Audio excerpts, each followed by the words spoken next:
किसी भी देश के राजा का ये दायित्व होता है कि वो अपने देश की सीमाओं की सुरक्षा के साथ साथ अपने जनता के उत्थान की और सुरक्षा की व्यवस्था करें। जन उत्थान के लिए ऐसे कल्याणकारी बीजों को रोपित करे कि राजा के न रहने पे भी वो योजनाएं निरंतर जनता को पोषित करती रहें और देश में खुशहाली बनी रहे। हर परिवार खुशहाल हो, हर घर खुशहाल हो।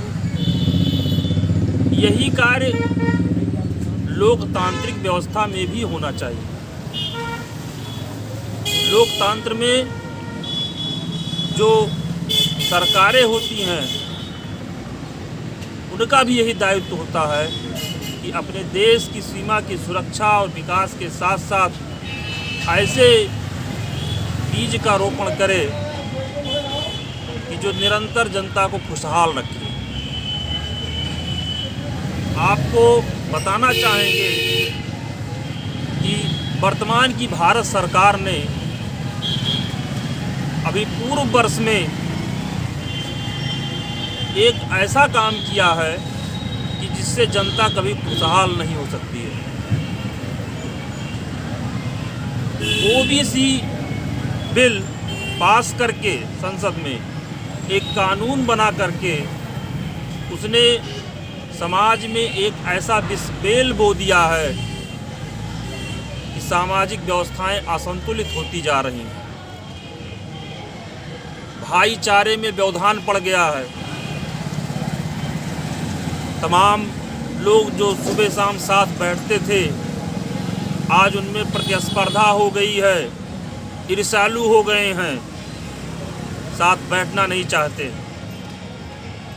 ओबीसी बिल ला करके सरकार ने सामाजिक व्यवस्थाओं को बिल्कुल ध्वस्त करने का प्रथम कदम उठा लिया है। इसका परिणाम बहुत ही बुरा होगा। ज्यों-ज्यों समय बीतेगा स्थितियां भयावह हो जाएंगी। ठीक यही स्थिति अभी कुछ ही महीने पहले नीट में रिजर्वेशन लाके किया गया।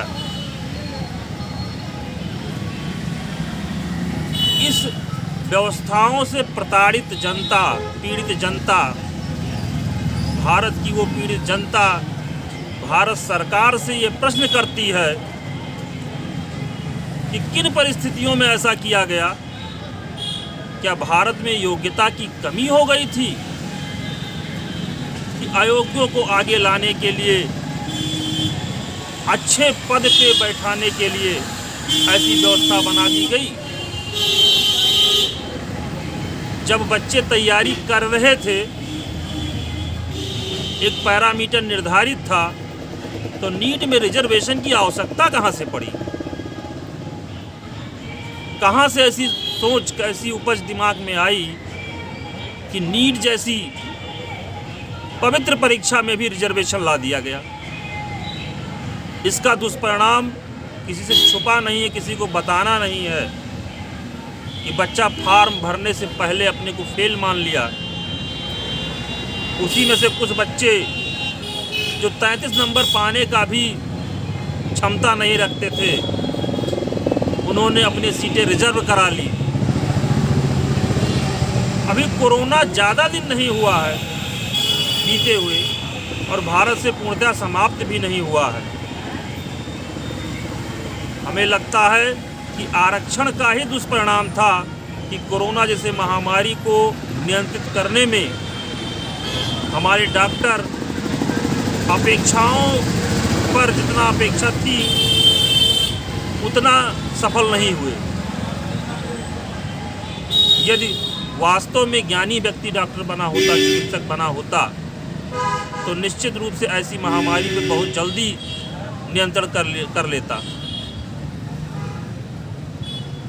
ठीक ऐसे ही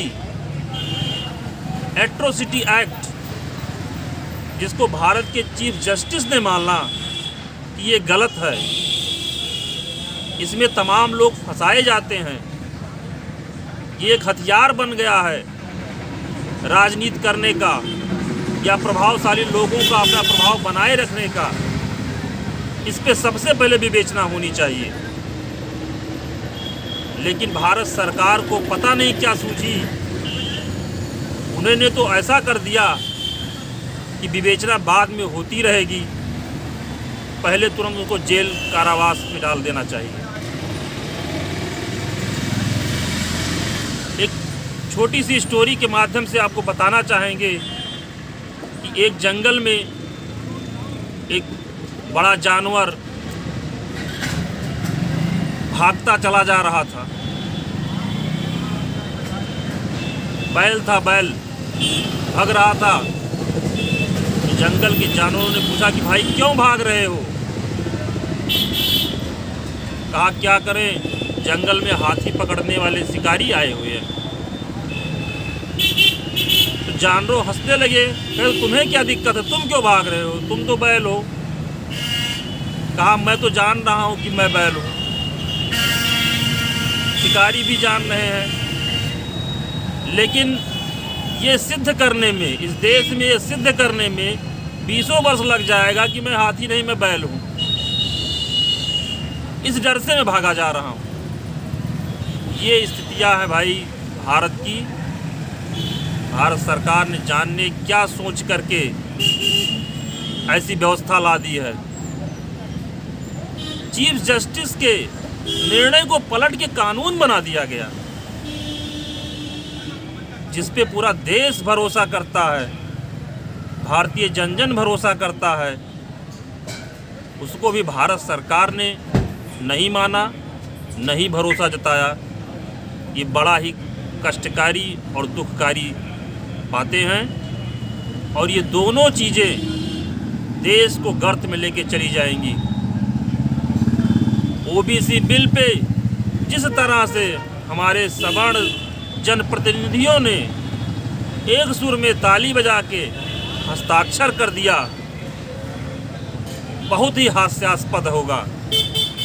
उनको शर्म आनी चाहिए। अगले चुनाव में वो कैसे वोट मांगने जाएंगे, जनता को क्या बताएंगे? अगर जनता ने प्रश्न किया कि हमने अपनी सुरक्षा के लिए आपको जनप्रतिनिधि बना के भेजा था, तो आपके पास क्या तर्क होगा, क्या जवाब देंगे? मेरी सभी आरक्षण विरोधी और एट्रोसिटी एक्ट विरोधी जनता से ये अपील है कि हमारे इस कार्यक्रम में, हमारे इस धरने में आप सहयोग करें। आप जागरूक हों, अपने हक की लड़ाई लड़ें, हमारा सहयोग करें। हमारा सहयोग, ये आपकी लड़ाई, आपकी विजय पताका होगी। हम आपके साथ बैठे हुए हैं। आप आइए मेरे धरने में, आप कमेंट के माध्यम से, आप धरातल पे धरने पे पहुंच करके, आप आर्थिक सहयोग करके जिस तरह भी कर सकते हो उस तरह हमारे धरने में आइए। हमारे धरने का आज 52वां दिन है और हमको खुशी होगी कि आपका सहयोग मिलेगा और देश हमारा आपके जागरूकता से आगे जाएगा, आपके बच्चे का भविष्य बनेगा। नहीं तो वर्तमान की भारत सरकार और भारत की व्यवस्थाएं आपके हित में नहीं है। इसको आप बहुत ध्यान से सोचिएगा। जय हिंद, जय भारत, जय आरपीआई।